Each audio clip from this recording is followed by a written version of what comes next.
Thank you so much. Thank you for that introduction. Thank you everyone who's on this call for joining the conversation today. So the aim of today's conversation is to support Stop Cop City defendants facing RICO charges. And as we know, this completely bananas indictment basically criminalizes acts of mutual aid and organizing as a criminal conspiracy. Decentralized networks have been lumped together, and in particular, the state has focused on anarchism. Whether or not people are big A, self-described anarchists is irrelevant. What is clear is that decentralized, ungovernable, autonomous, abolitionist, anarchist, collective, community-minded, mutual aid, solidaristic organizing is being targeted precisely because it poses a threat to the state. 61 people have been indicted. Many are fundraising for travel funds to turn themselves in and for ongoing support. And we urge you to check out some fundraisers and find ways to plug in and throw down. We're going to drop some links in the chat. To defendants who are on this call and all those who are facing criminalization and incarceration and the many consequences for your resistance, please know that we are with you. We see you, we are with you, and we are inspired by you, and may 1,000 more of us rise up alongside.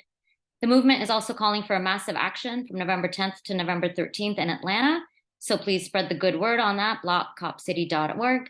And so there are many moments in history where we can learn from this kind of state repression, one of which is the G20 mobilizing in Toronto, Canada, that we're here to talk about today. By way of brief history, the G20 Leaders Summit was held in Toronto in June 2010. I was about to say 2020. It was much longer ago than that. And diverse social movements around the country called for protests and disruptions against this capitalist, colonial, highly militarized spectacle. Like Stop Cop City, different movements saw space to converge with common cause, anti-poverty organizations, migrant justice collectives, Indigenous land defenders, queer and trans and feminist groups, anti-capitalist networks, abolitionist and anarchist spaces. This wasn't about one singular moment. Rather, it was about building in communities and strengthening solidarities over many, many, many years prior. In response, the state spent more than $1 billion in security, and several $100 million went into a multi-year intelligence operation to collect information on and infiltrate social movements across Canada. Over a dozen different groups, all the way from Vancouver to Montreal, were infiltrated for at least 2 years. During the anti-G20 actions in June 2010, over 18,000 cops were brought into Toronto, over 1,100 people were arrested, over 300 faced charges, and 21 people were charged with criminal conspiracy, who the prosecution called the, quote, G20 main conspiracy group. Like the RICO indictment, these charges were intended to create fear and disunity, specifically because conspiracy casts a wide net, relies on flimsy evidence, and is a legal tool to have defendants turn on each other. There are also serious charges with potential sentences of decades in prison, so release pending trial meant incredibly strict conditions, including house arrest, no contact orders, no protest conditions, and much more, all of which took a huge toll on people's personal lives, their organizing, school, jobs, etc. Also, like the RICO indictment, the state's case and the G20 conspiracy case relied on extremely vague accusations of a large, dangerous anarchist organization that apparently even had executives. Mandy was apparently one such executive. In particular, the conspiracy case wasn't as much about specific alleged actions, but rather the intent was to discredit political principles, to demobilize organizers, and to target 3 pillars who are seen as, quote, enemies of the state: anarchists, migrant justice organizers, and Indigenous land defense and Indigenous solidarity, and growing relations between these different movements. It wasn't about proving so-called crime, but about intimidating radicals and criminalizing solidarity, which isn't a nod to crime, of course. During the G20 conspiracy trials, one of the guideposts were these words from Assata Shakur, quote, "Love is contraband in hell because love is an acid that eats away bars. But you, me, and tomorrow hold hands and make vows that struggle will multiply. The hacksaw has 2 blades. The shotgun has 2 barrels. We are pregnant with freedom. We are a conspiracy," end quote. These words weren't just a meme. They were important reminders that in a time of intense criminalization, we had to actively work to maintain solidarity. This meant not feeding into the politics of innocence, not denying or dissociating from one another, even though people came from different political backgrounds. This also meant connecting the targeting of political organizers with the daily criminalization that racialized, migrant, impoverished, Indigenous communities and more face. And finally, dealing with the overwhelming reality that the process itself was the punishment. While liberals are focused on narrow victories like legal victories, the state is not primarily invested in a legal conviction necessarily. They know that their evidence is flimsy and may get tossed out in court, but the process itself is draining and isolating, and that is often the actual intended purpose, that kind of deep disruption. That meant that everyone wasn't just thinking about legal strategy, but being intentional about strengthening communal care infrastructure, literally centering daily support and mutual aid in so many forms, and frankly, just finding ways to keep organizing. in terms of movements generally. At that time, just by way of example, the known as Legal Vancouver Collective that I was part of released a statement that read, quote, "If our daily organizing is a conspiracy, then let us all declare that we will continue to conspire openly, defiantly, boldly, and fearlessly till all the walls and fences fall," end quote. So that is the starting context for our conversation today. It's such a pleasure to be in conversation with these fierce and brilliant and beautiful comrades and co-conspirators. Mandy, Cedar, Hassan, myself were part of the original main conspiracy group. My charges were very, very quickly dropped, so I'm here hosting this roundtable. And myself and Arena were involved in supporting our comrades through some of the various support committees, including legal support in the case of Arena. Others had charges dropped. By the end, a group of 17 accepted a plea, with SK's charges being withdrawn, Cedar pleading guilty to co-writing a call to action. That was a single count of counseling mischief over 5,000. Mandy pled to counseling mischief over 5,000 and counseling to obstruct police. Mandy served 11 months in prison and is here undeterred. So it is such a pleasure to be here with all of you. We're going to start our first question. Defendants are differently positioned in these kinds of fights, different access to resources, to support, receive different treatment by the legal system and state, depending on race, gender, income, et cetera, and so much more. So knowing that this is real and also something that the state exploits in terms of creating further isolation and division, what advice can you give current co-defendants, Stop Cop City co-defendants, on maintaining solidarity while being attentive to individual needs and experiences? SK, I believe you are going to start, and everyone's going to start with a quick intro as well. Hi, everyone. My name's Hassan, or as Harsha and many other likes to call me, SK. I am an organizer in Toronto, still 13 years later. And as Harsha said, I was one of the people whose charges were withdrawn.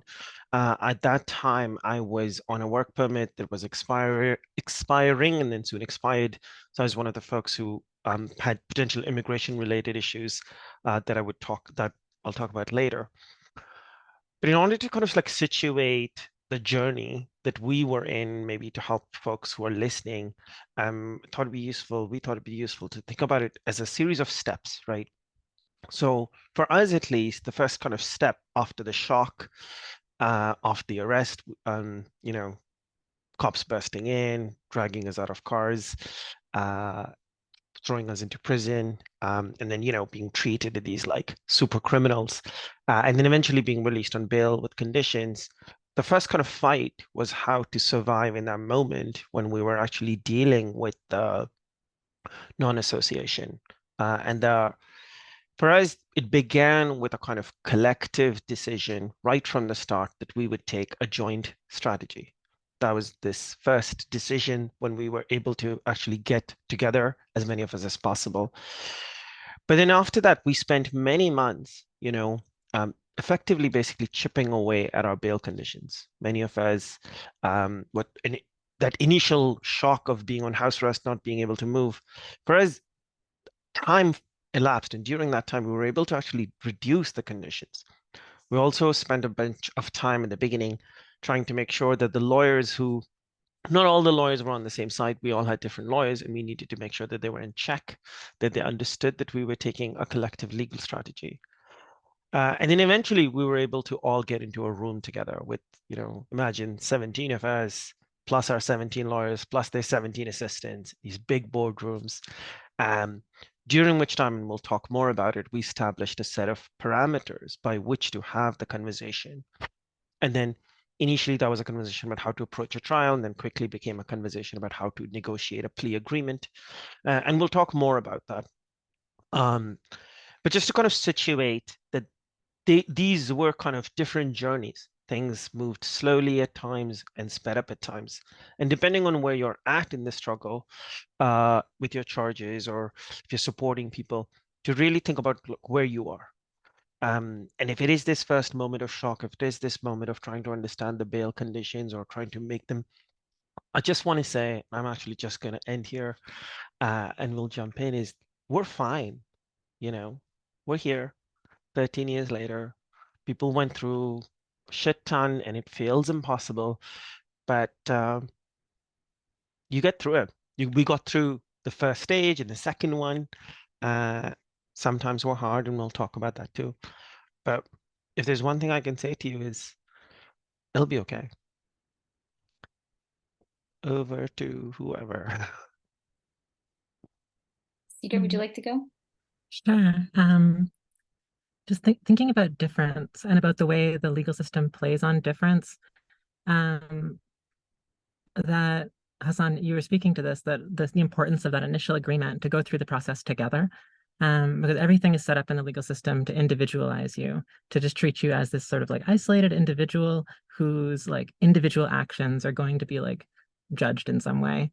Um, and personally, that's just like not how I saw myself when I was going into that. Like I was part of like a I was obviously an individual who was like making my own choices, had my own politics and priorities, but I was also part of this like larger social force that was trying to assert itself over the city, kind of against the state. Um, and one of the ways that the state tries to individualize things is by falling back on um, these like other kind of categories, like these other forms of oppression that play out through society. So just like reserving differentiated treatment for people on the basis of just of like race, gender, even sexuality, in the prison system is like extremely common. And so when you're like struggling to get bail, um, who and how people are able to get bail is like just deeply oppressive. The system in Canada is a little bit different than what you've got in the States. Here it's based on what's called like a surety, which is like supervision. So in order to get bailed out, you need to have somebody who's willing to supervise your release and make sure you follow your conditions. And that person needs to be respectable in the eyes of the court. And that can include things like having money, owning property, not having a criminal record, and then all of the other things that you could imagine that a judge might find respectable. And so just like right off the bat, like right from the very first hearing you're having, your attempt at getting out of jail, already we're just like reproducing these forms of like social hierarchy onto people. So our solidarity needs to be constant and from the first, and built in this like determination to be strong and together. And Harsha, you said a really key word, I thought, earlier when you were talking about don't dissociate from each other. Um, and there's so many opportunities through the legal process to kind of like break away and try to like get yours, or to like throw people under the bus, or even just create distance, allow distance to form between yourself and other defendants. And I think just that, again, like that constant attention to the solidarity and the need to come together and work together.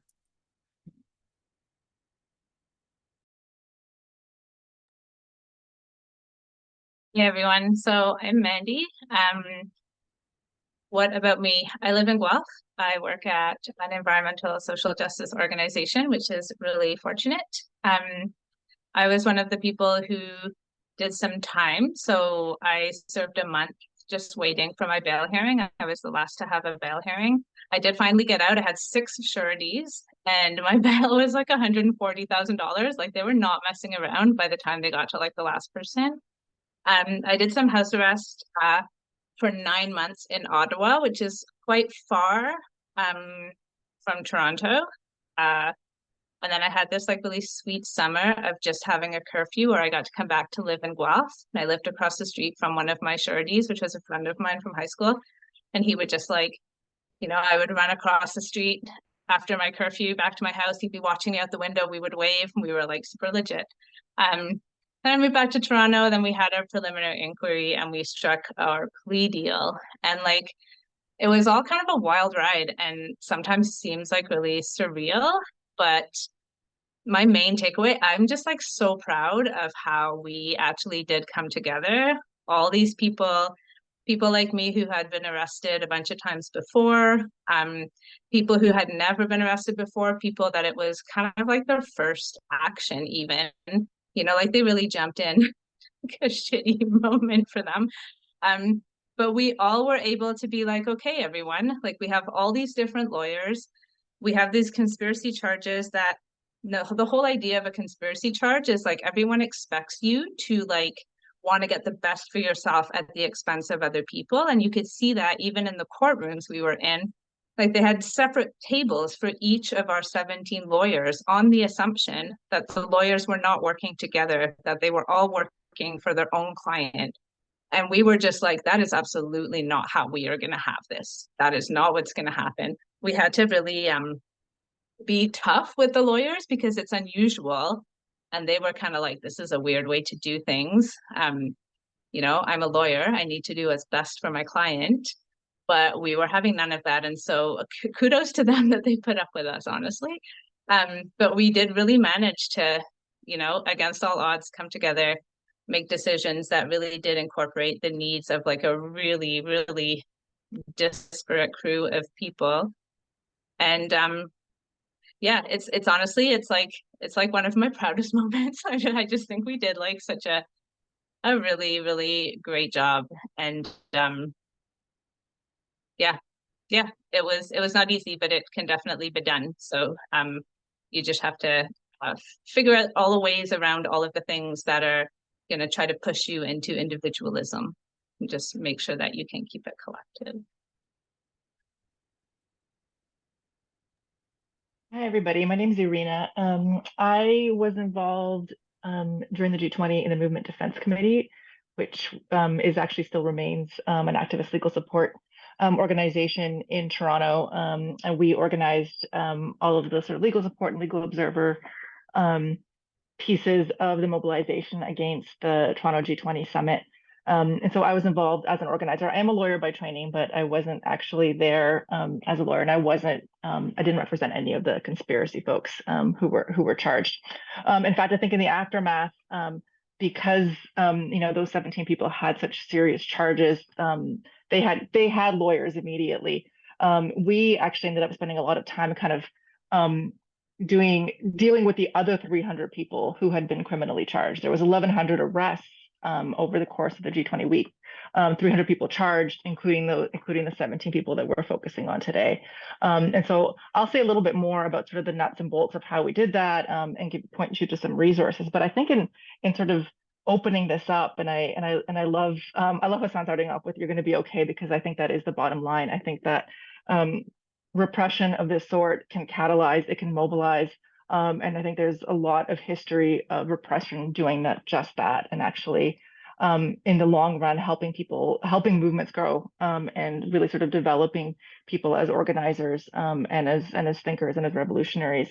I would say that solidarity is a skill, and making space for folks to learn some of those skills, I think, is actually really important. I think it's really interesting that a lot of us who were involved in legal support in 2010 are now involved in abolitionist organizing.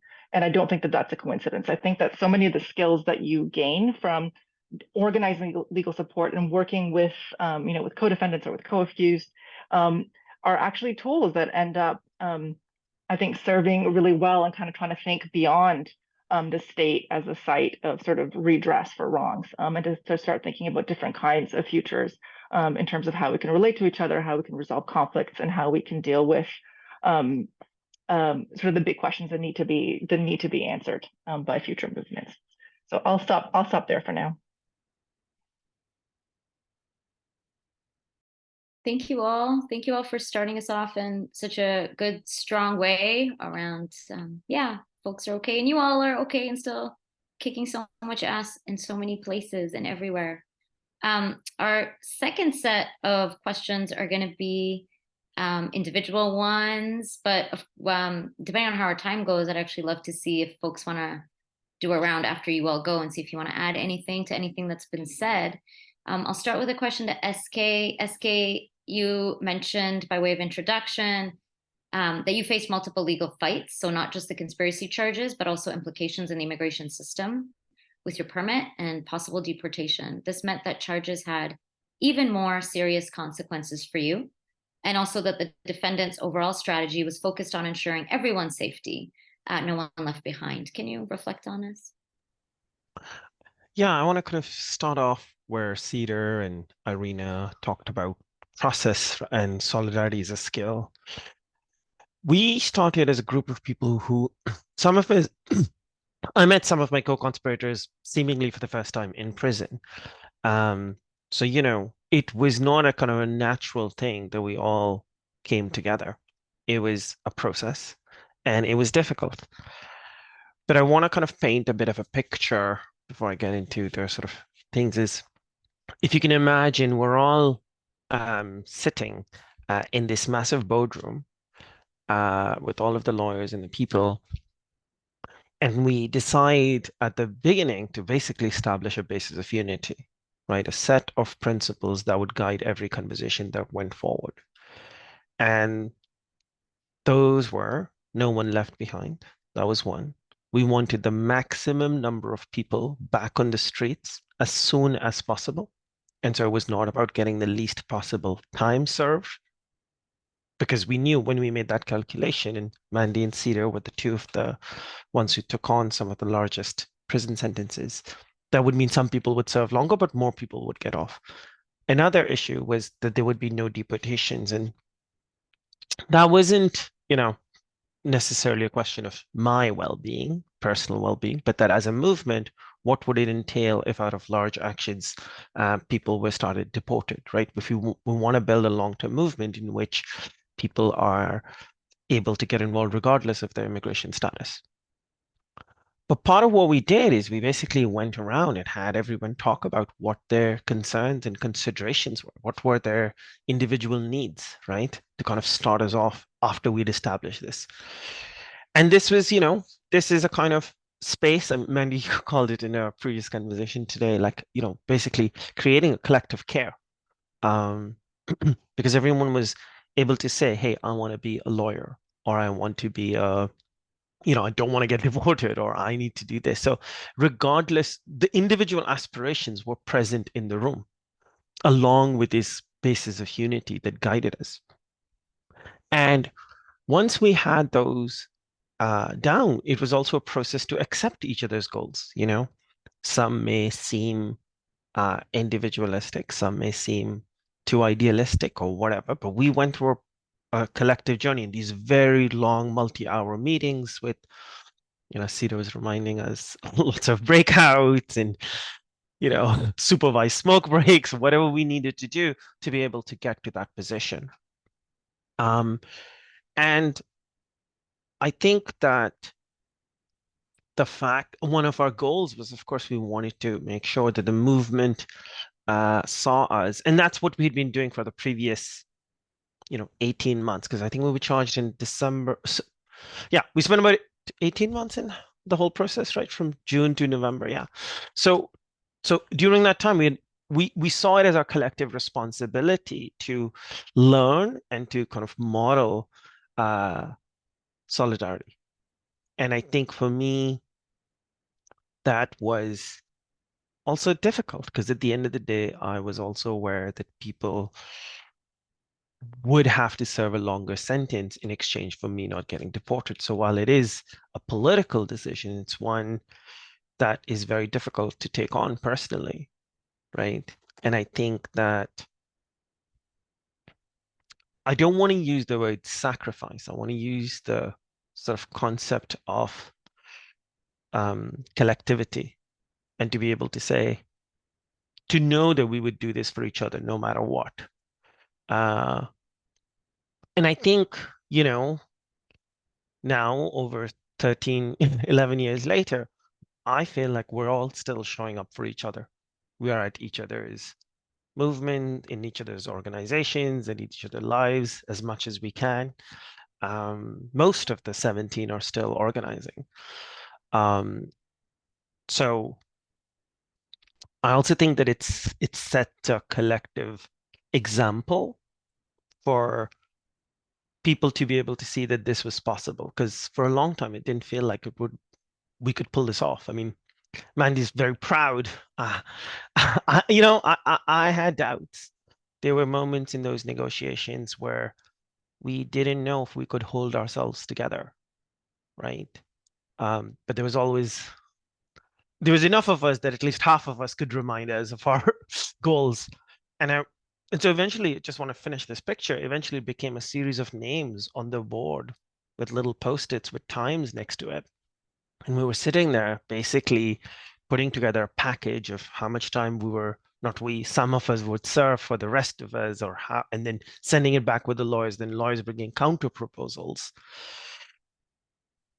But we were collectively, for example, talking about whether Mandy should go to prison for longer. It was both an individual and a collective decision, right? So it wasn't just one person opting in. And I think that was, it took a while to get there, but I think if it's possible for us, it's possible for anyone. That's it. Also, Cedar, Mandy, I don't know, feel free to jump in. Do either of you want to jump in on that before we keep going? Or should Can I clarify one thing? Yes, Oh, please. sorry. Me? Mhm. I think it's important too, because the times when we started to really come together to like discuss this negotiation of who's going to go to jail and for how long, there had been a lot of stuff happen before that. So we actually were in like a preliminary inquiry, which I don't know what it is in the States, but it's like where the prosecution sort of shows what they've got. It's like, what do you got? Can this even go forward? Is there even enough evidence to proceed with this? And we were in that. And so for a long time, the discussions that we were having were more about legal strategy, right? Like getting disclosure, like sharing disclosure with each other, like how are we going to make sure that we all can see it and everything.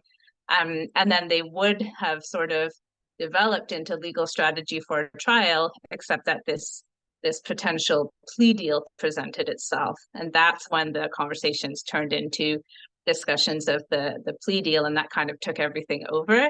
But certainly plea deals are an option, and also going to trial is an option.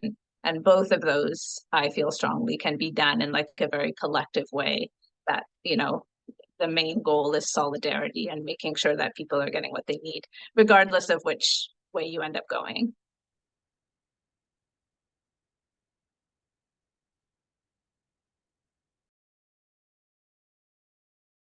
Oh, sorry, I was muted. I was going to say thank you for that clarification, Mandy, and for that, SK. There's a question that I'm about to ask Mandy, but there's a question that maybe as a follow-up I'll pose to you, SK. I believe it came in as you were speaking, which is how can we support our comrade Victor, who is detained by ICE? I'm going to guess that's in relationship to Victor Puertas, who's currently being held in Lumpkin, Georgia, detained by ICE around Stop Cop City repression. So maybe we can drop in the chat. I know there's ways to write to Victor, ways to fundraise in support of Victor, but maybe SK, I'll pose to you like this kind of broader question. What are things that maybe the movement could do, which is I think what this question is getting at and what we can best respond to. You know, what kinds of things should the movement be doing in support of Victor at this time as part of this broader struggle against Stop Cop City? I'm sorry, I don't know enough about the specifics, but yes, on the general sense, the first thing is to not separate the issues, right? To be immigration, criminalization, whether it's through the immigration system or through the rest of the policing system, is the same thing.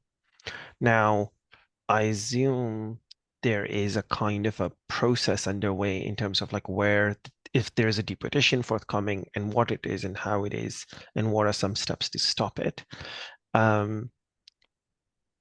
There is political pressure that can always stop deportations. I know there's an administrative deferral that's possible in the United States. We have sort of a similar approach here. So I think if movements are able to take a political direction and push on that, that is very helpful. In my case, and I think maybe it's useful, is we had a kind of a parallel strategy that was for me. There was a specific support group. I think that was also called Free Hassan, something I saw the Instagram being dropped. And so there was a kind of a legal, political, because I was part of a migrant justice organization that was issuing statements and kind of basically directing the kind of political response that needed to take place. So I'm assuming that there is one here, and that people should take its direction from that, but as much as possible to articulate that no one should be deported, no one should be kicked out. This in itself is not the thing that we will allow to happen. Also, obviously, the financial needs are different. So for us, we had a kind of a collective fundraising that was happening, but then we did a separate fundraising stream for me because we knew that those costs would be significantly higher.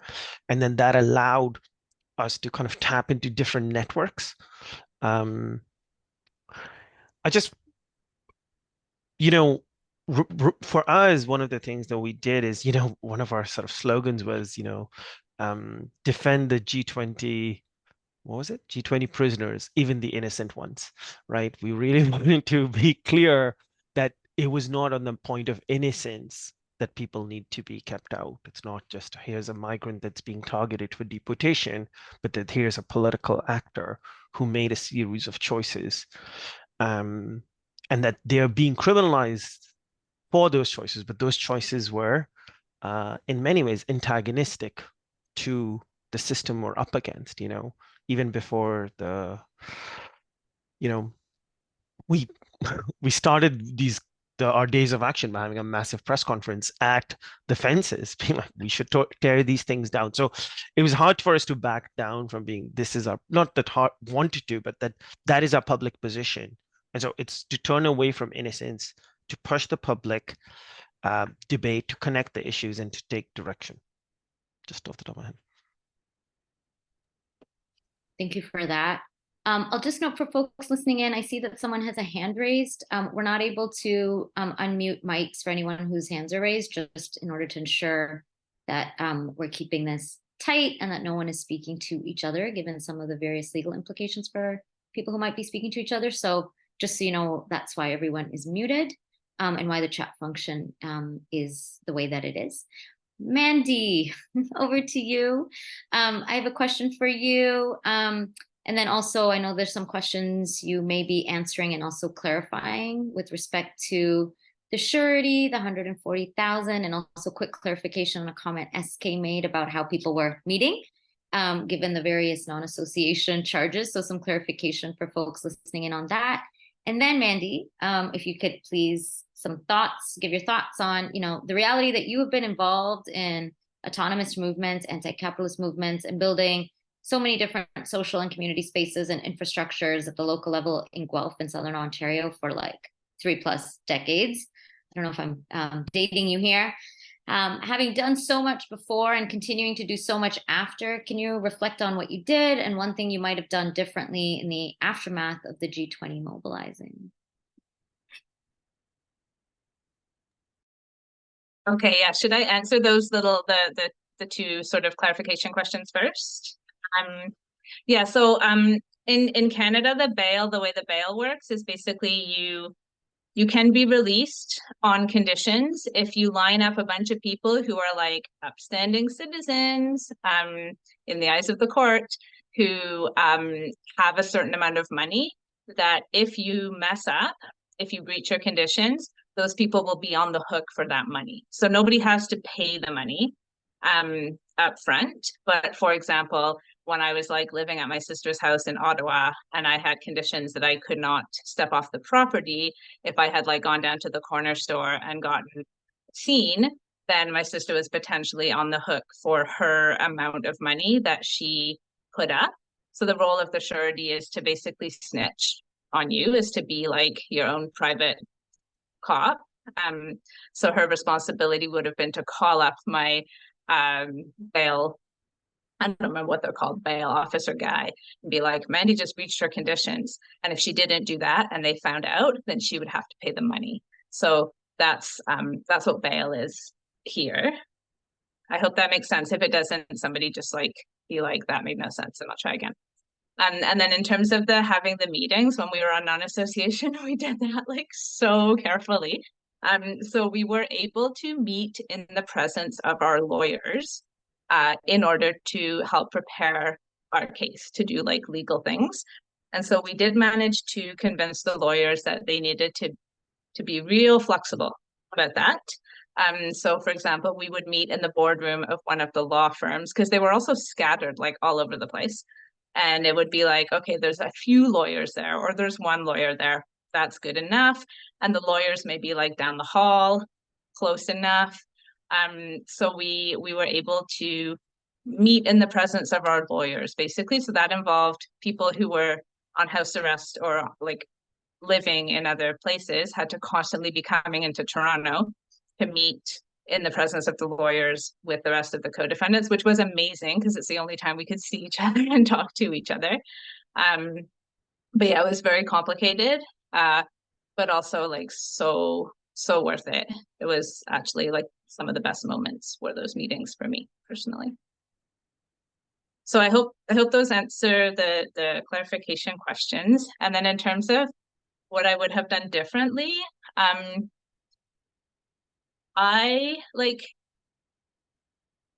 had been organizing for quite some time, and I'd also had the advantage of having spent tiny little amounts of time like in police stations and detention and one overnight in jail. So I did have a bit of experience, and so I did have a sense like of what I would personally find useful from somebody in the situation that I found myself in. But I didn't really get to that point until the jail sentence. And so when I got to jail, I was like, all right, I'm ready. I've been there for a month already waiting for bail. I know what it's like. I know what the schedule is. I'm going to write a blog. I'm going to write a blog once a week. I'm going to write it in a letter, send it home. Somebody's going to type it into this website that a friend of mine had already made up. Like, I was prepared. And I was like, I'm going to demystify this concept of jail for people like me who, have like a fair bit of privilege, who are activists, who are organizers, and tell them like really what it's like just on the day-to-day, so that when people find themselves going to jail, they'll have like a bit of background knowledge and understanding.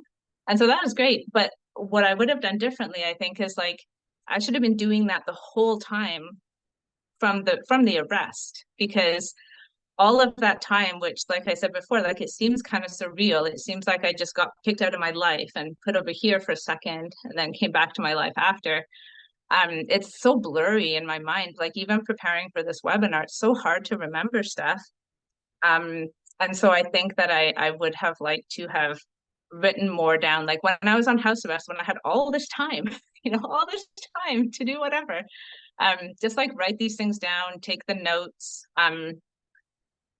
just to remember, and just also because we never really got to debrief, because we were all non-association, we were all separated, and then we had these staggered jail sentences that took quite a long time for all of us to complete.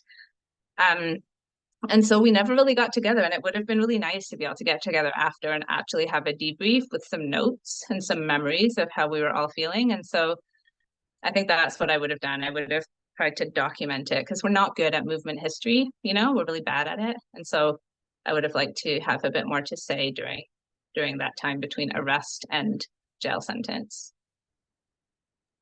Yeah, I'll stop there. I think that other people might have stuff to say.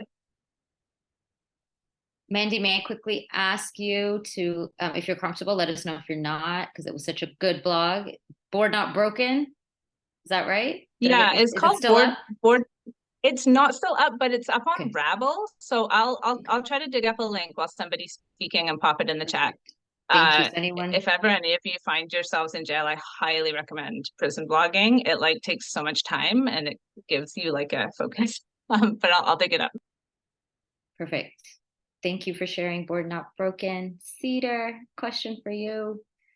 And I know there are some questions in the Q&A, and just so folks know, we will be asking those shortly. But I'm just going to ask Cedar a question first. And Cedar, you have continued to be targeted. So the G20 was not the end for you in terms of facing conspiracy charges. And, one of the things that we often talk about, as we're talking about today, is how we cannot let state repression kind of instill that fear. But to some degree, it does. We don't want to undermine or deny how it is hard and frightening and isolating and draining. And thank you all for highlighting how, solidarity is this practice and how you kind of continuously built that in. And I do want to ask you, how have you maintained the spirit to just, keep fighting and to keep up your grassroots militancy for so long until today? And, what can you reflect on that? And what does that mean for you and for us in our movements? Yeah. I mean, I feel like those are questions that I always have to keep answering, because that fear like creeps back in, right? Like it never stays dealt with, like the work to process that fear and to just like remain brave, remain with integrity. It's never fully over. But I forgot to introduce myself before. My name's Cedar. I live in Hamilton, Ontario. I'm an anarchist. I was on the G20 main conspiracy charges with these pals here. I got an 8-month sentence out of that. And then like 8 years later, I was charged with conspiracy again, like Harsha mentioned, after a combative demo in Hamilton fucked up a rich neighborhood. And got a year sentence out of that one. And yeah, and so now that's like, it's like 3 years in the rearview mirror since the last time I heard the cell doors bang shut, you know? And I gotta say that like those experiences of like, especially like incarceration, like they do sort of stick with you and shape the way you see things. And there is this element in which like repression, like you've got to just be able to shrug it off. Like you've got to be able to just laugh about it. You've got to be able to treat it as really light just in order to like get through it, and also to just like continue acting on your commitments. Because for me at least, my underlying commitments didn't change. Like yes, I was like immobilized by this like legal process for like a certain amount of time, but like who I was and the things I want for the world just like stayed there like a beating heart. And as soon as I had the space to do it again, like you try to keep acting on it. But the fear creeps back in, right? And it can come up in a lot of different ways. And one of the worst ways it can come up is, maybe y'all have noticed this, but I feel like some ways like having people who have like experience in the anarchist space is like useful, but in some ways it's just a giant liability. Like it's just people who have like more trauma and more baggage who like bring that shit and impose it on people who have like a lot of energy and enthusiasm. And so I feel like for me it was just like this drive to not be one of those people, to not like to actually like process my fear and trauma and turn it into something that could be useful. And also to just be able to stay engaged, you know? And so in some ways it feels ridiculous that I got charged with like an almost identical conspiracy case, like 8 years after the first one, where it's just like, it doesn't feel like progress or growth or something. But in a certain way, it is something that I feel proud of, because I'm like, okay, I'm actually still just like in my pushing 40, still doing my same stupid bullshit, but like still doing it with a good heart, still trying to like find complicities in it, still forcing through with collective defense. And yeah, and I think just like trying to be real about that fear has been just like a bit of a project of mine. And even as like I do a lot of talking about repression, like I do these workshops about security culture and about repression, I try to meet with defense committees wherever I can find them in order to just like help people just prepare for what they're facing. But I think just people don't talk enough about the way it like gets into your bones, you know? And I think it explains why so many people do drop out over time. And one of the reasons why repression is successful, because we can't stop it. Like they have the ability to break us. Like they have the ability to ruin our lives, destroy everything we care about, take away every beautiful thing from us. They can do this. The only thing that they can't do is break our will. They can't force us to stop or to like change who we are and to stop acting on the tensions that like run through this society. So yeah, I mean, how to stay combative. I don't know. I'd love to hear what my co-defendants think about that.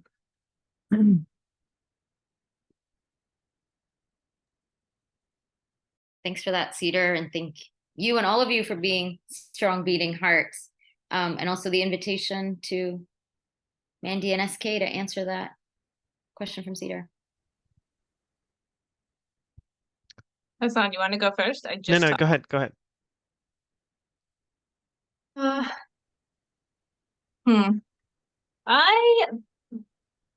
That's a good question. I feel that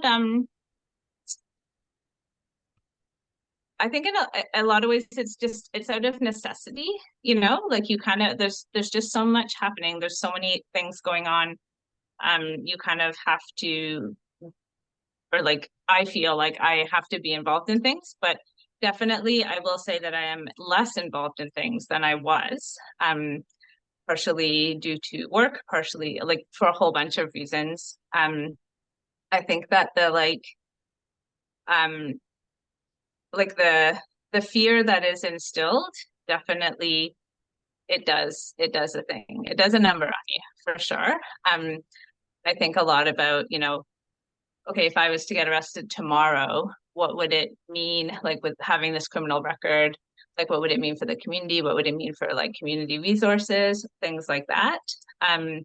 But I think in the end, it's like any fear, you know, like it's you like all kinds of fears we have to overcome all the time. And so Yeah, the reality is that it does instill fear. I think one thing I would like to say though is that the reality is that the state, like partially, like once it has instilled the fear, like the job is kind of done on its end, right? So, but the fact is that like all of these huge things that the state can say that it is about to do to you, like for example, for us, the amount of time that we were looking at, like the amount of time in jail for many of us was quite a lot of time. But in the end, the highest that anyone got was like 11 months, like out of the main conspiracy. So I think that sometimes the fear that is instilled is not like it's not proportionate to actually what the state can deliver. So I think that for folks who are in this position of like being in a really stressful legal situation, it's important to remember that like they're talking big a lot of the time, you know, and that is not what the follow-up's going to be. I'd just say, thank you, Mandy. Just to say quickly, I mean, I think for me, one of the things was that I was in an organization that continued, but that the focus of the work was a bit different than the actual G20. That was kind of a single moment convergence, and that organization was continuing. So had that not been there for me at the beginning, I do wonder, fear that I may have left and kind of like, because I'd really know where to return to. And, there was a lot of media about, born in Libya, raised in Dubai, military, whatever, blah, blah, blah. Like my bio does not read well. So it was quite difficult. But I think just to talk about fear, like even being asked to come here, there was a moment when I was like, maybe this isn't a good idea. My parents and my siblings are in the US and I haven't seen them. I can't enter that country since 2010. And I've been trying, and I'm like, well, to all the cops listening, please. Like, so, the fear reemerges in various ways. And then it's about being in a community that continues to hold you up and empower you. And but sometimes there are days when you back down. I do. And then there are days that you get back up. And always I have found that the days where I was like, I can't, someone else was there to step up. And that is always all we can count on.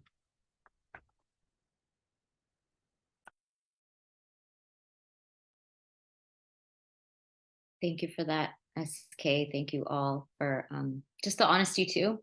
Yeah, the honesty of how this works on the consciousness, and the fact that we do need each other in such intensely clear ways as we're going through this. Irina, I'm going to ask you a question, and then I'm going to roll in some of the questions that we've received, if you can answer those, and then I'm going to flip it back to everyone else to answer those as well, and also to comment to anything that you all have been saying. So there is some questions around if you can give advice on how to make mainstream lawyers support joint defense. So mainstream lawyers are using fear of RICO and prison as the basis to block their clients' desire for joint defense, saying that somehow RICO is in opposition to joint defense. And also, how do we deal specifically with the material inequality between co-defendants? That was kind of part of my first question, but I think, thank you for explicitly restating it. I think we need to answer that more explicitly, perhaps. And then my question to you as well, Irina, sorry for this. It wouldn't be a webinar without a 3-part question. And so my question to you is, as folks have already been saying, and as they're coming up in these questions, there's no justice in the courts, and often legal wins, the ways that lawyers kind of understand them, are highly individuated and contrary to movement goals, like making deals that set bad precedents or throw certain people under the bus. And all the co-defendants have stressed so intensely how they worked against that. And so from, the position that you were in as the Movement Defense Committee, what are some lessons and key guidelines or frameworks for folks doing movement lawyering and legal support? So thank you. All of those. Over to you. Thanks, Sasha. I'm lucky enough to now be a law professor, so I actually get to think about these things like for my job. I want to talk first very quickly about defendants committees and then talk about lawyers and then fundraising to try and answer these three questions. So there are various models for organizing defendants committees. I've used the defendants here both to sort of mean in this case where people are co-accused, but also in instances where there aren't. And there's been various models tried over the years, and I'm going to give you two resources that I think speak really well to some possible ways of doing that. But the logistics and the specifics are really going to be shaped by the legal frameworks that the defendants are subject to. So, RICO obviously is an interesting is kind of a unique context for this, right? Because people have already sort of been pulled into this process due to the fact that they work together and that they have been involved, in these projects, for community justice and liberation. So there's definitely an irony here, and we can talk more about that later. But I think you do need to understand exactly what the legal framework that you're facing is. We've already heard a little bit about non-association orders. I won't say too much about that. But even if there are less limitations on co-defendants speaking to one another, there's still, I think, some important questions about how to structure these committees. I think a big one is whether or how non-accused support people should be part of the committee. Is it going to be a mixed defendants and supporter group? Is it going to be two separate groups? I think that's a really important question, especially here where you're going to have more than 60 people, who are part of the indictment, who may be geographically dispersed. And so thinking, I think really, sort of like thinking about these big questions about what makes the most sense, both logistically, but also in terms of maximizing the support that people can get is really important. There's also, I think, additional issues if some folks are out on bail and others aren't. And that might also maybe need to be sort of dealt with both in a logistical and in a sort of support sense. I know that Firestorm Books has a really amazing book that I think some of you have already been pointed to called A Tilted Guide to Being a Defendant, written by the Tilted Scales Collective. And there's a couple of really great chapters in there that kind of get into the nitty gritty of how some of this can be organized. I'm also going to point you, and hopefully Liberty can drop the link in the chat. After the 2008 Republican National Convention in Minneapolis and St. Paul, there was a really amazing arrestee support structure that was built up through a group called CRAS, best name ever. And their zine, which is unfortunately just kind of on archive.org now, is an incredible resource for folks who are dealing with this kind of mass criminalization. So I'd also point you to that resource as well. We've already heard about the issues of working with lawyers. I think that this is going to be something that needs to be addressed sooner rather than later for Stop Cop City folks, because this is a really precedent-setting indictment, and you're going to have lawyers who are eager to work on it, for better or for worse. But hopefully that means that maybe defendants can and should be picky about who they work with. Transparency and accountability are important in terms of what we owe to one another when we work together, but it's also what lawyers owe to you. And so I think sort of, trying really hard to find a team of people that you actually want to work with. And I know that seems really complicated and really difficult, but it can be done. And, there are existing organizations like the National Lawyers Guild and the Civil Liberties Defense Center that can, point you to people. I don't know that you necessarily need an entire team of explicitly movement lawyers.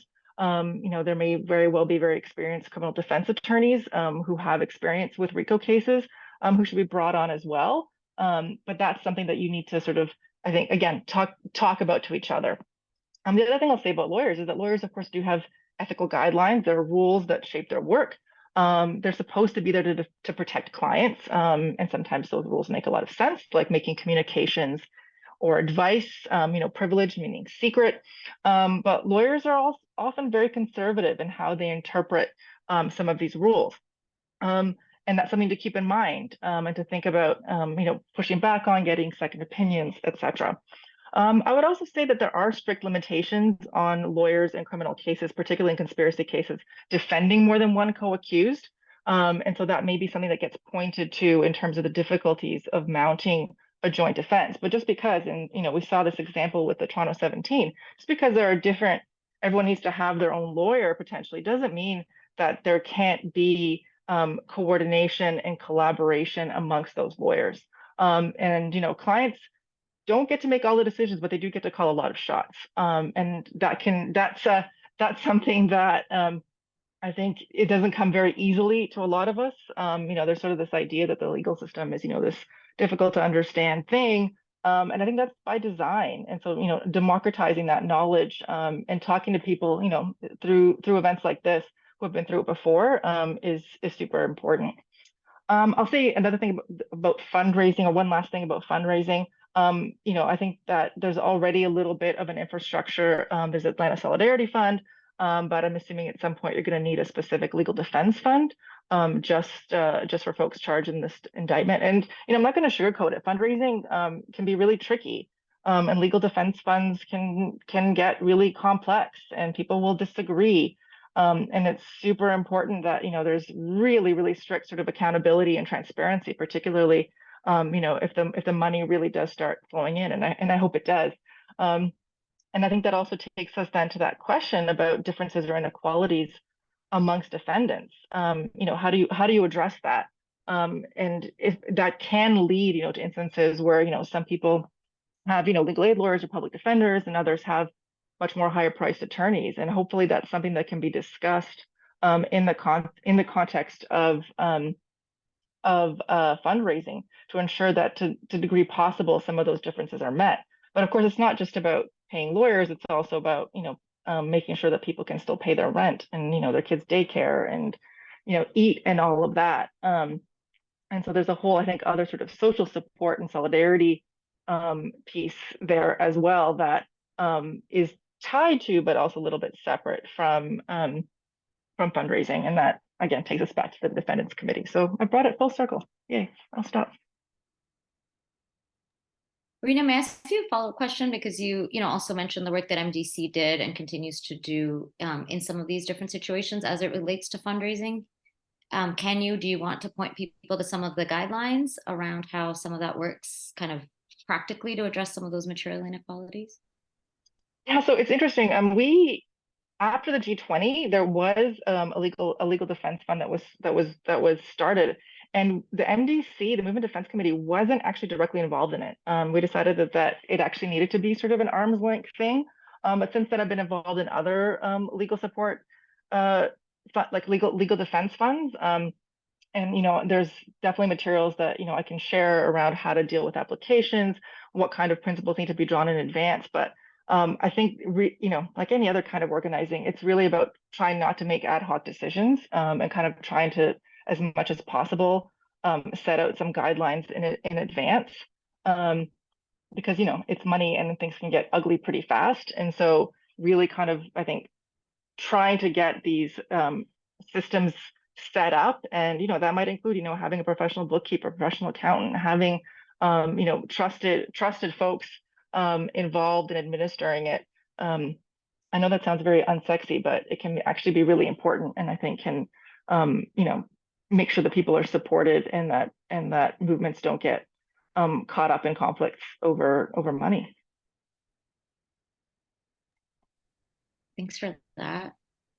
Before we do some of the last questions, I was going to say, if anyone else wants to speak to that or anything else that we've all talked about before we start to move to a close. And I know that there is one or two more questions, so we will take those, but just around to all of you to respond to anything that's come up. Cedar, you wanted to go? I'd love to just jump on that issue of like material inequalities between defendants. And I think that's one of the ways that like working together becomes super duper important, because it allows for resource sharing. That like, if one thing I've seen happen is in situations where like, if somebody has like a really good lawyer who's willing to take legal aid, then and other people are paying their lawyers out of their pocket, that you just pay those out of the pocket lawyers as little as possible, get them on the books for as few hours as possible, get them to delegate all the work to the lawyer who you've got legal aid for, or from the person who has more money. And that lawyer just like takes the lead on negotiations. They take the lead on showing up to all the court dates. right? Because oftentimes your lawyers can do a thing where they delegate each other to act as their agents, right? So you can have 6 lawyers all delegate one of them to act as their agent for all of them to show up for everybody's court date at the same time. And that creates these cost savings, right? And that has this effect of like being able to like equalize things there. And as well, like Hassan talked about, chipping away at our bail conditions, right? And trying to create a situation like, in order for us to be able to fight the charges, we had to be in a situation that was livable, right? And like being on house arrest, exiled from our cities, unable to talk to any of our friends, was not a livable situation. And so like, again, though, that was one of those situations where we were able to let these kind of like more high-powered lawyers who are on the case take a lead on it for everybody else and chip away at it for one person. And then after they were able to get a condition changed, then all the other lawyers can come in and sort of be like, we want the same. We are all on the same charges. We should get the same conditions. So yeah, it's not just a political necessity of working together, but it's also a material one, because otherwise you will end up leaving people behind.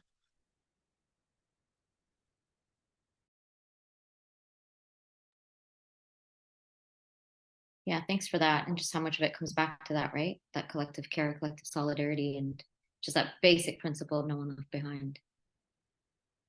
Mandy, SK, do you want to respond to that? And or, Cedar, Arena, anything that's come up before we move towards the closing questions? I would just say in terms of kind of material inequalities between the people, I mean, you learn about people because, we all look like punks. And then suddenly it's like, oh, you've got family it's like loaded, right? But I think it's like, how do we create the space for people to talk about that?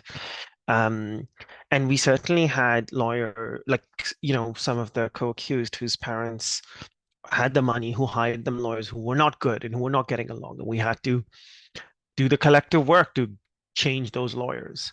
And I think really thinking like, just, starting from the top, when I was talking about like stages, is to be like, the final big 40 or whatever you're being threatened with, that can become all encompassing. But like putting in place the pieces now, as Cedar said, make life livable, get rid of the shitty lawyers, get the good lawyers in.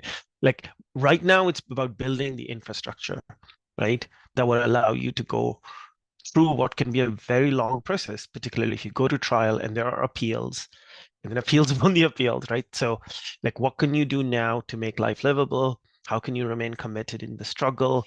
How can you not lose the political commitment? That I think it's kind of just like having this long view, and committing to it, and then but knowing that at the end of it, on the other side, it'll be okay. That's it. I don't really have anything to add, just to say that if anyone who's listening is in a position to be on a support team or to help with legal defense, as somebody who benefited a lot from both of those, I highly recommend that folks do that if you can.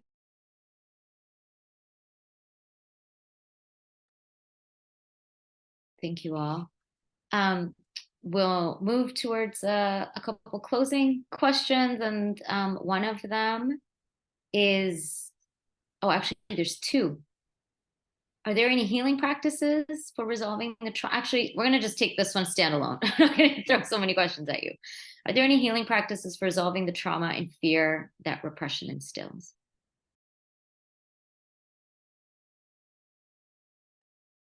And that could be resources that are out there in various forms, but also if you feel like sharing any of your own healing practices.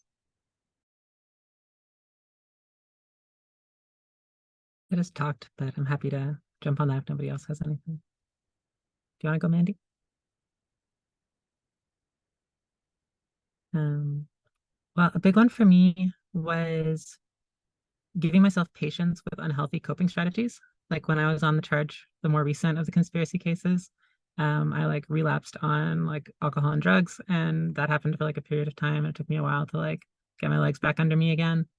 And to not beat myself up about that too much, and just be like, this is how I'm getting through this. This is how I'm getting through this bail situation where I'm like confined to this like pull-out couch in my parents' apartment. And that's just what I'm doing.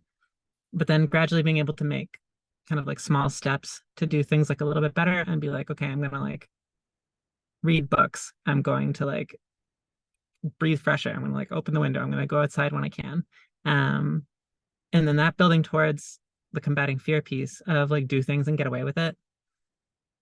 And so for me, that looked like, because like a lot of the conspiracy charges, they happen for things that people do above ground, right? And so there's this whole world of action that is like less visible, way harder to get caught for.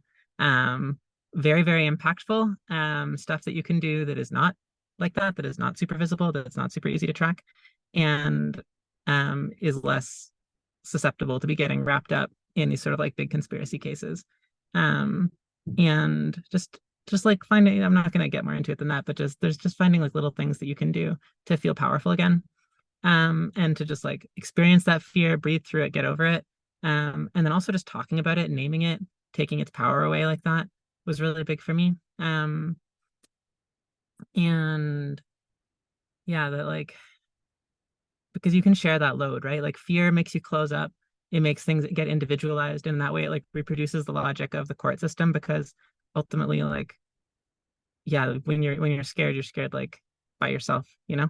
And I think just like letting people back in again and overcoming some of that isolation, like, and getting out from under house arrest and getting out of prison was all part of it too. Like, it's really hard to like actually process your fear and trauma when you're still in these like daily situations where you're worried about getting like beat up. But yeah, it's like, it's just like a long road. And like I said, you're never fully done, you know, like I still, every time I want to like go to a demo or like go to do an action or something like that, that like I still have to like confront this like whole weight of fucking baggage of just like, okay, I've like gotten locked up 5 times over like this kind of shit. So like there's certain things I just like don't do anymore, and not beating myself up about that either. And I just like Mandy said, like I don't think that I'm necessarily like less involved. It's just like differently. Because for some things like the risk calculation has just like changed so much, you know, that like, yeah, I could get like mass arrested at a demonstration, and that would just be the next 9 months of my life of just like sitting around inside because I don't get bail anymore.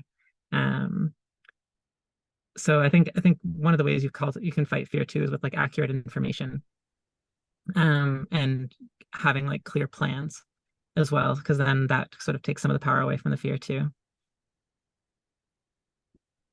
Can I just hop in on this question?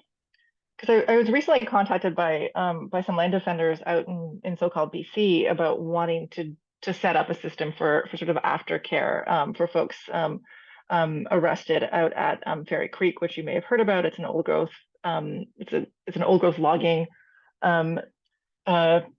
I guess a movement against old growth logging, where folks have been subject to really, really violent arrests, and so a lot of trauma coming out of those arrests.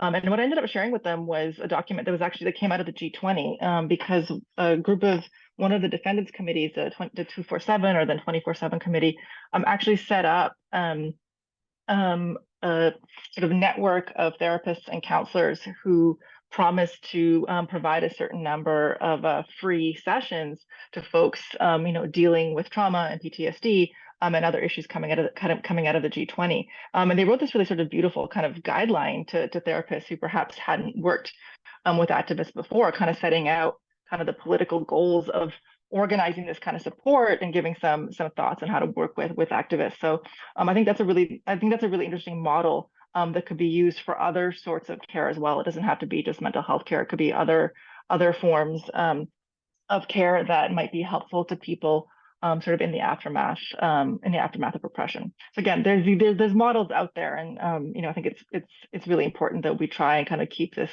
knowledge moving through successive movements. Oh, and I'm also, can I answer the legal defense fund question that's there as well? So my understanding, and I could be totally wrong, my understanding is that the Atlanta Irina, Solidarity sorry to Fund. interrupt. I'm just going to interrupt for 1 second. Do you want to just say what the question is? Yes, that would help. Thank you. It's why would a legal defense fund separate from Atlanta Solidarity Fund be needed? My understanding, and I could be wrong, is that the ASF is primarily a bail fund, and doesn't necessarily have the sort of resources to do other kinds of financial support, for ongoing lawyers' fees, for example, or cost of living expenses. I could be wrong about that. It may be that ASF can handle it, but bail funds and legal support funds are kind of two different things. and figuring out how to dole out those funds for those two different purposes, I think is actually quite different.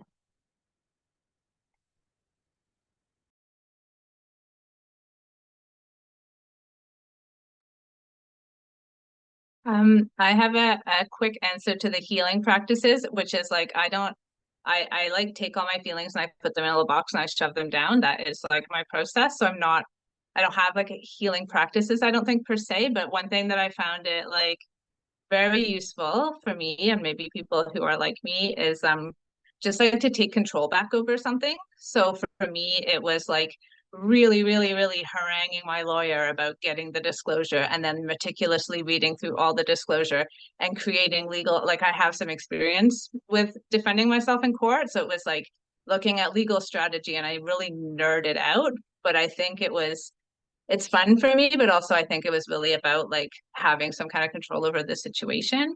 I had like really strict schedules on house arrest, similar really, I think, to how a lot of us had to be during COVID, perhaps.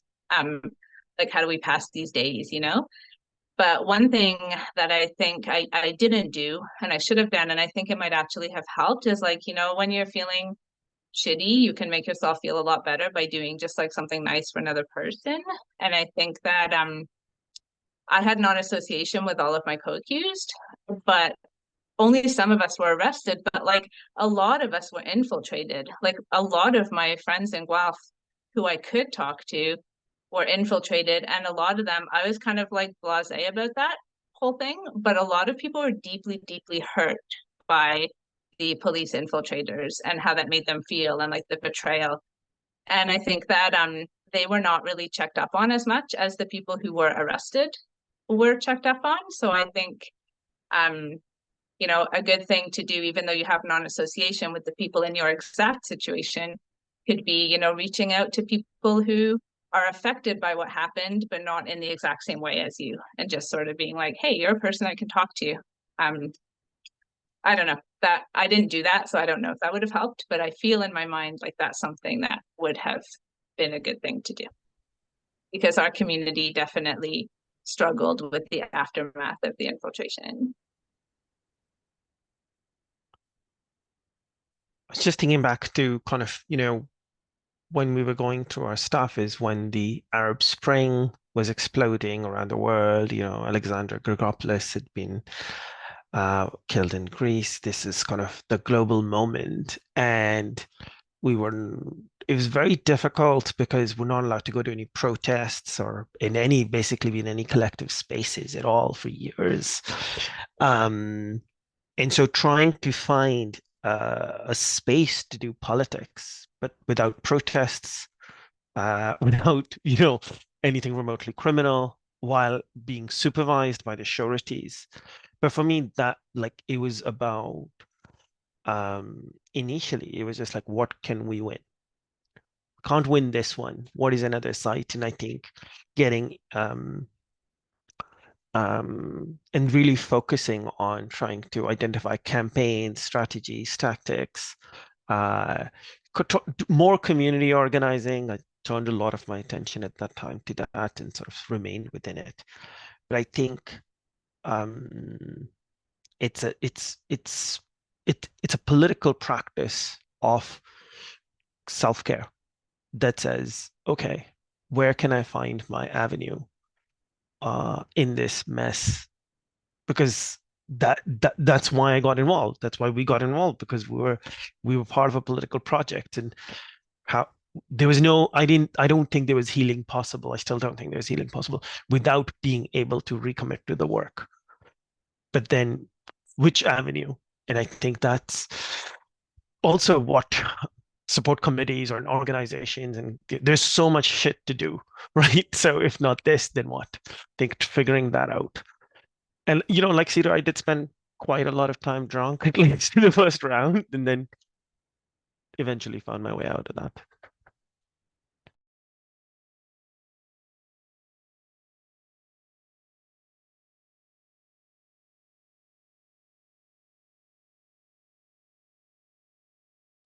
Thank you all. Sorry, just trying to find the unmute button. Again, I just really want to emphasize the gratitude for the honesty and being on here and sharing so much of your lives and your hearts. And I know this is about our collective movements, and also you all are part of that. And so thanks for this offering, truly.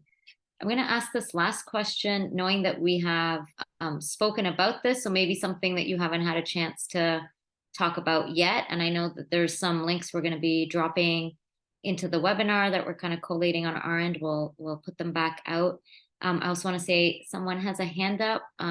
Sorry if you missed this, I'll just repeat it. We're not able to take any live questions or comments as part of this webinar to ensure that everything is maintained within the space and that it doesn't lead to any potential repercussions in terms of people's no contact provisions. So we're going to be in conversations just amongst ourselves, but feel free to drop anything into the Q&A function and we will see it. So I want to preface this last little bit by reading a brief excerpt from the co-defendants' final statement. I'm actually only going to read a sentence of it, which is, you all wrote, "We emerged from this united in solidarity." And we've been talking so much about solidarity as a practice, what that meant, how beautiful it was, and how hard it was, but how committed everyone was to that and how central that was as a practice through all of this in terms of what that meant to overcome fear, what it meant to staying committed to movement, what it meant in the aftermath and recommitting and continuing to be committed to movement work in all of its different forms. And so you all are on the other side of this specific moment, but also there are many other ongoing moments of repression. So any additional piece of advice that you want to share for current co-defendants, whether it's as it kind of relates to the intimate parts of our lives or the legal system or in broader community and movement, and also anything else you want to share for everyone in the struggle. There's so many of us who are located on this call coming to this as co-defendants, maybe in support committees, comrades, etc. So something in terms of strategic movement consideration, especially in these moments that are so intense. So any kind of last thoughts that you all want to share? Anyone jump in, please.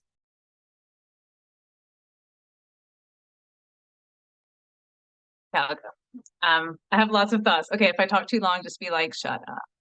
I'll try to be fast. So I think one piece of advice that I have for defendants is you need to just be willing to let go whatever it is that you are wishing for. Personally, I was like, I wanted to go to trial so badly. I was like, I really wanted to go to trial, and it just wasn't the best thing for everyone. And it didn't meet the collective goals that we had been talking about. And so I had to let that go. And then I was like, okay, great. So how are we going to make the best of the situation in terms of what actually is our new path, which is striking this deal? And then I was able to be like, oh, there are tons of ways to have radical politics in this new path of this plea deal, even though the trial is no longer a possibility. And so, there's so much that you don't get to control, so much that the state's going to do that you're just like, oh, I wish things were different. So I think being able to just let go of the things that you wish is going to be very helpful. Also, I think no matter what circumstance you find yourself in, there's always a way that you can find to use it to benefit the movement. So, if you're alone on house arrest and you can't do anything, you can at least be reading up on tactics. You can be reading up on movement stuff. You can be preparing for when you're ready to go again. If you're in jail, and any privilege that you have, you can use to help people out inside. So you probably have more connections with lawyers than they do. You can help with paperwork. There's a lot of things people on the inside just don't have that I had so easy access to. And so I think that no matter what kind of terrible situation you're in, there's always a way that you can really have your radical politics front and center. And then in terms of everyone in the struggle, I just think, sometimes people are going to get caught. People are going to do stuff. They're going to get caught. They're going to have these wild charges. Sometimes people are going to go to jail, but never is everyone going to be caught. There's always the more that we're all doing, the smaller the percentage of people who are actually getting nailed for it. And there's still so much stuff happening. And I just want to say, I've had to take a back seat for things for quite some time with my job, and I live alone. I have a very sick cat. But like these Cop City actions and a lot of actions that have been happening right now all over the place have been so inspiring to me. And for the first time, I'm kind of like, oh, I want to jump back into this stuff, you know? So there's a lot of like shit happening right now, and people are probably feeling super stressed out, but know that there's people like me, probably lots of us, who are looking at you folks being like, oh, you know, this is amazing. So yeah, those are all of my closing thoughts. They were a little jumbled, but that's what I got.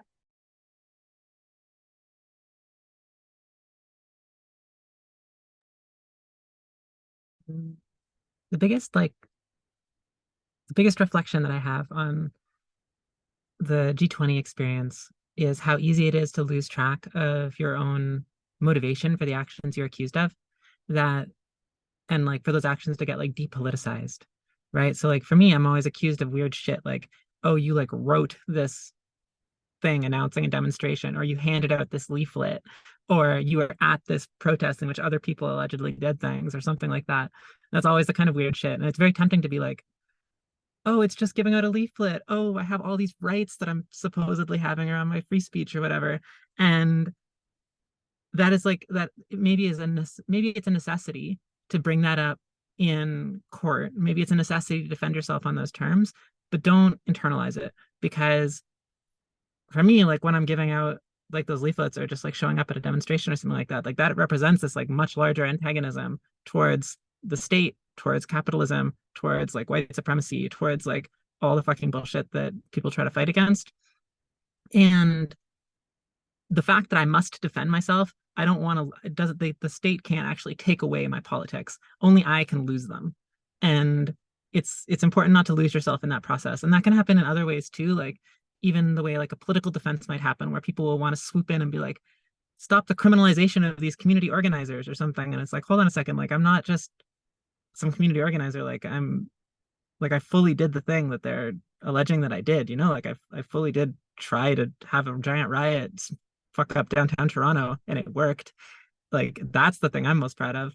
And like I don't, yeah, like they can't take that away from you unless you give it up, right? So hold tight to your own motivation, hold tight to your own politics, and don't lose it, no matter what the court makes you do or say in order to get yourself through.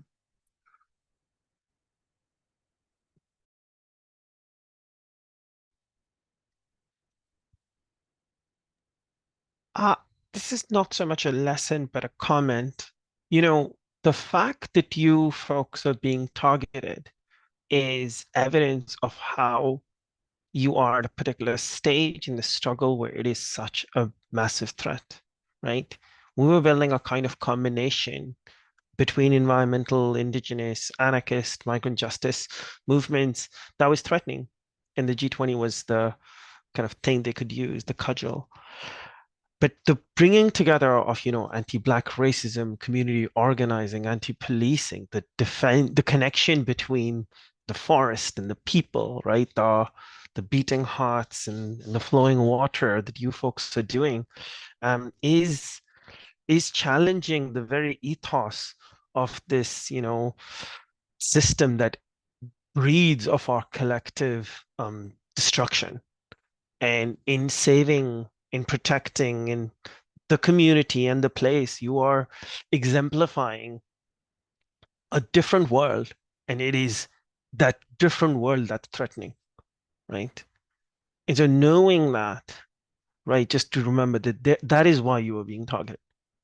And then turning deeper into that source of strength, right? Because that's what you have. You have this strength. So the fear, the attacks are coming as they do when we reach a certain moment in our collective power, the counterattack begins. So we know where we are in the moment, in the movement, but all of us here are looking at the work you have done already and how it will morph and mark the way the rest of us will take action in the future. So thank you.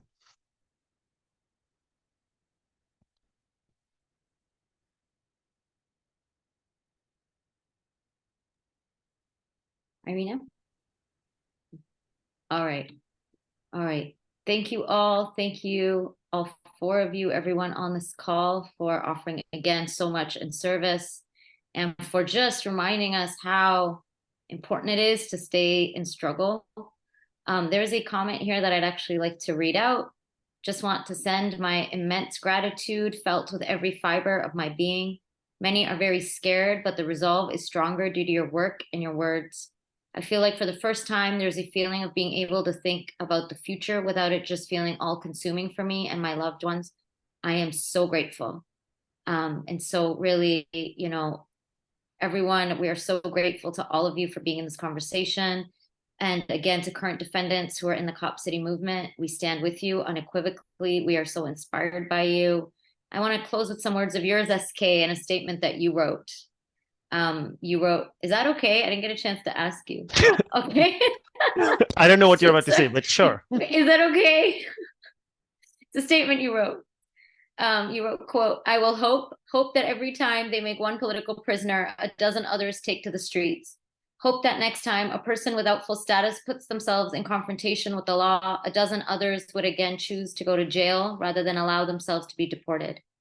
Hope that each indignity pushed down upon us is met by 1,000 fists pushing back up.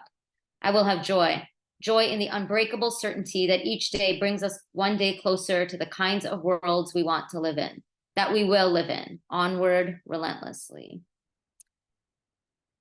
Yeah. So thank you all for continuing to be in the struggle, for inspiring us, for all of your time today, everyone on the call. Thank you so much. Wishing you all a good evening and a good night, and we will see each other on the streets somewhere soon.